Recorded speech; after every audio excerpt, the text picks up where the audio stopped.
Hi, this is Mike from BandLab. Did you know that you can use BandLab's built-in effects to get an old-school, vintage sound? In this video, we'll show you how to give your tracks a lo-fi sheen with filter, vibrato, and bit crusher effects. You can open this project yourself with the link in the video description. And if you find this guide useful, please hit the subscribe button and the notification bell to be the first to know when new videos drop. Let's make a chilled hip-hop beat to try some vintage effects on. I start by opening BandLab's Sounds, clicking the Loops tab, and entering Rhodes into the text search field. I drag Rhodes Funky 128 B minor into the project. BandLab asks me if I want to change the project key to that of the sample. I do, so I select Set.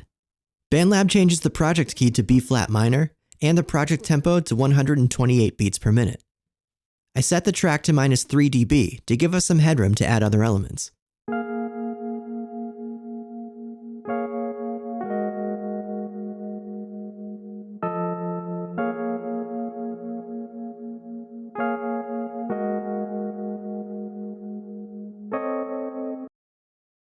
Next, I want some drums. I create a new virtual instrument track and set it to Drum Pads, Boom Bap Classic.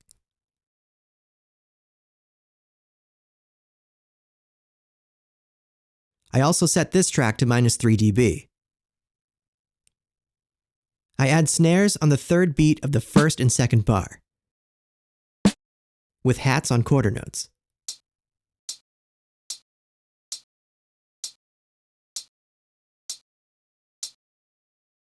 I add kicks on the first beat of each bar. I then add kicks on the final 16th note of the first bar and the third 16th notes of the second bar, and lower their velocities to 68 so they play more quietly than the other kicks.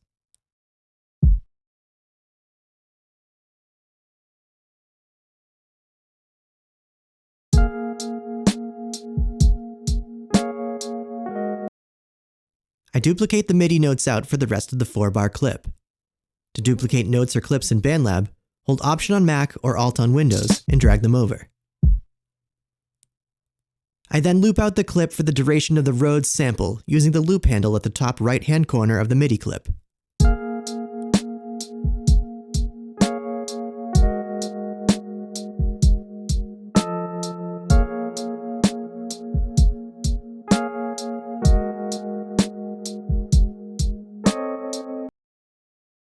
For the final element, I create another virtual instrument track and set this one to electric basses, punchy jazz bass.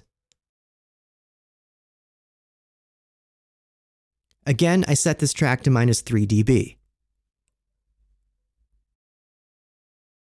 I compose a bass line that plays B flat, F, A flat, and F. I loop this clip out too.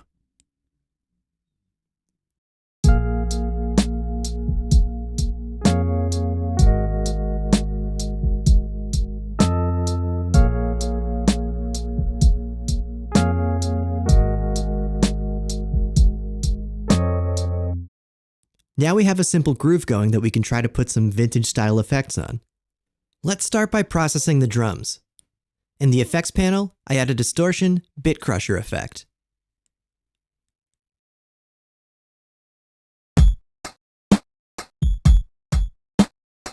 With the default settings, the effect is quite severe. So let's turn down the intensity to 23%. This gives us a more subtle effect.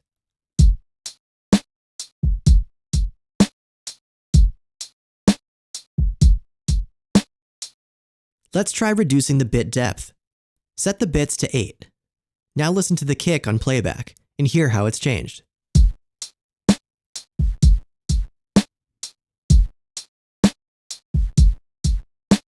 It's noisier with movement in the high end that wasn't there before.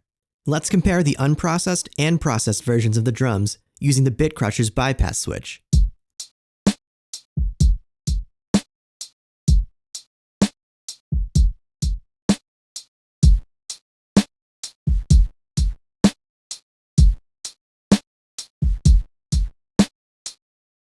We can use the bit crusher to good effect on the bassline too. Add the effect and set the intensity to 36%. This gives the top end of the bass a cool lo-fi sheen.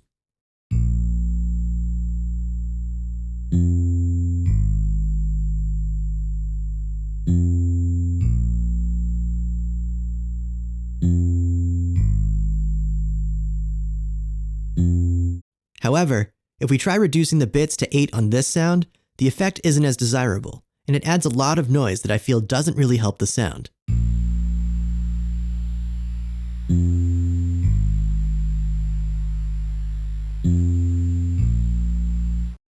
So I returned the bits to 16. Let's compare the unprocessed and processed versions of the bassline.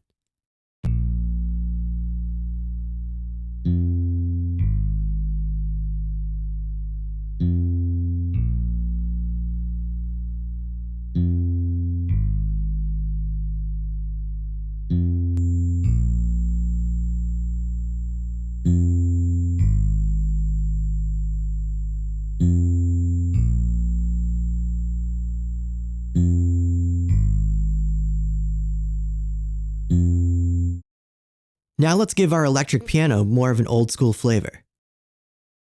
First, I add a modulation Vibe 2 effect.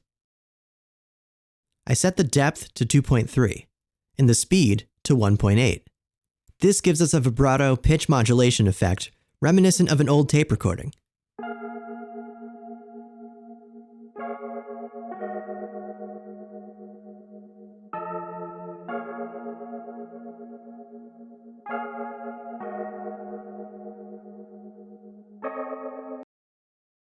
Now I smooth out the top end of the sound with a tone multi-filter.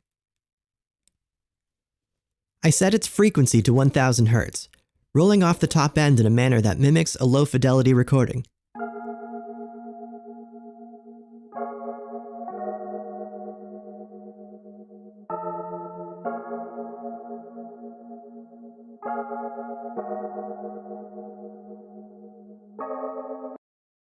Now let's compare the unprocessed and processed versions of this sound.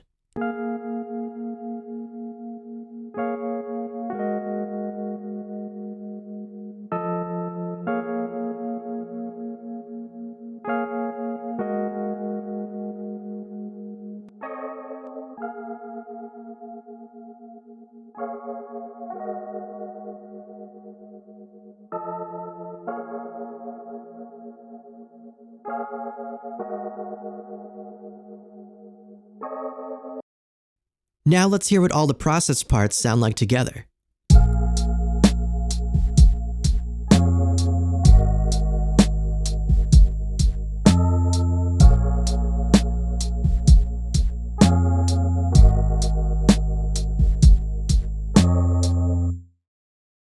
As we've used this processing judiciously, the mix still has a good amount of clarity and punch, while definitely having a vintage feel when compared to the unprocessed version.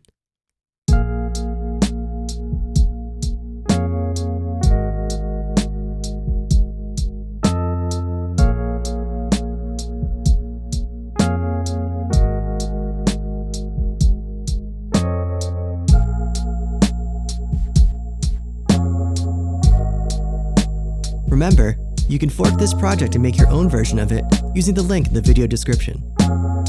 Have fun!